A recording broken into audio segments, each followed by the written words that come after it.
The Book of Habakkuk is a unique prophetic book in the Old Testament that takes the form of a dialogue between the prophet and God. Unlike other prophetic books that primarily contain messages to the people, Habakkuk records the prophet's personal struggle to understand God's justice in a world full of evil and suffering. Habakkuk's first complaint, Habakkuk 1 verses 1-4. Habakkuk cries out to God about the violence, injustice, and corruption in Judah. He questions why God seems inactive and allows evil to prosper. God's first response, 1:5:11. God answers that he is raising up the Babylonians, Chaldeans, to punish Judah. This surprises Habakkuk, as the Babylonians are even more wicked than Judah. Habakkuk's second complaint, 1:12, 2:1. Habakkuk is disturbed that God would use a more evil nation to punish a less evil one. He wrestles with how this aligns with God's holy and just character.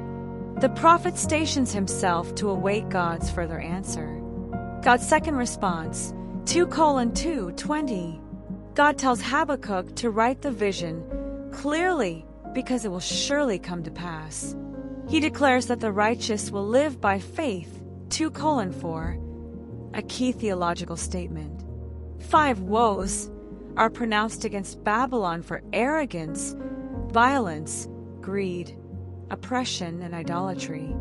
Though Babylon will be used as an instrument of judgment, it too will be judged. Habakkuk's prayer and praise, chapter 3.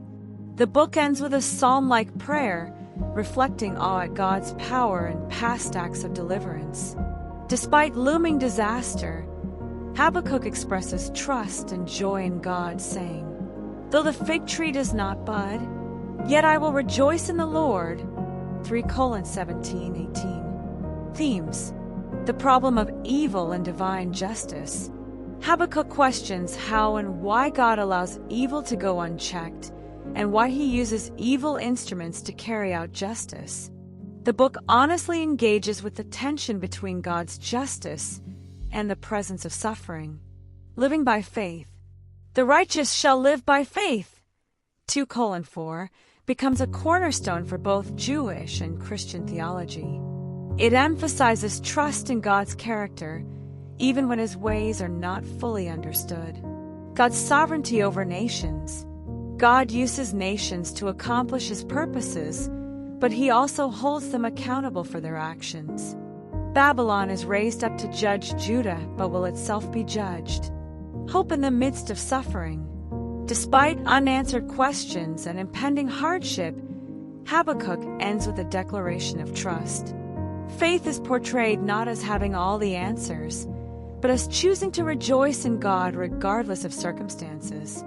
Habakkuk is a book of profound spiritual wrestling that moves from doubt to trust. It models how faith can endure even when God's ways are mysterious, and it offers hope grounded not in circumstances, but in the unchanging character of God.